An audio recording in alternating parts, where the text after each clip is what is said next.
நான் வாக்கிங் போறப்ப ஒரு பெரியவர் கூட வருவாரு. அப்பப்ப பேசிப்போம். நல்ல வசதி, 2 பசங்க. மூத்தவன் திடீர்னு ஊரை விட்டு ஓடி போயிட்டானா, சின்னவன் தான் இவர் கூட இருந்து நல்லா கவனிச்சுக்கிட்டு இருந்திருக்கான். இப்ப ரொம்ப வருஷத்துக்கு அப்புறமா மூத்தவன் திரும்பி வந்துட்டான். சொத்துக்காக தான் அண்ணன் திரும்பி வந்திருக்கான்னு அண்ணன் தம்பிக்குள்ள ஒரே சண்டை. ஆளாளுக்கு ஒரு வக்கீல பிடிக்க அவங்க பிரச்சனை சால்வ் ஆகுமா என்ன? விடாத கேளு, உனக்கு தான் உரிமை அப்படி இப்படின்னு ஏத்தி விட்டு பிரச்சனை ரொம்ப பெருசாகி போச்சு, தீரவே இல்ல.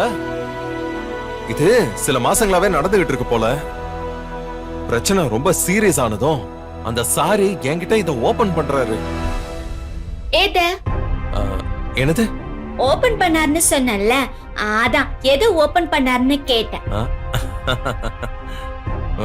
அவரு பிரச்சனையை என்கிட்ட சொன்னாரு. சொன்னா நம்ப மாட்டீங்க, நான் 3 பேரையும் உட்கார வச்சு பேசின, ப்ராப்ளம் சால்வ் தான். நீ என்ன ஜட்ஜா? ஆமா, நான் ஜட்ஜ் ஆயிட்டேன். எல்லாம் நீ வந்ததுக்கு அப்புறம் தான்.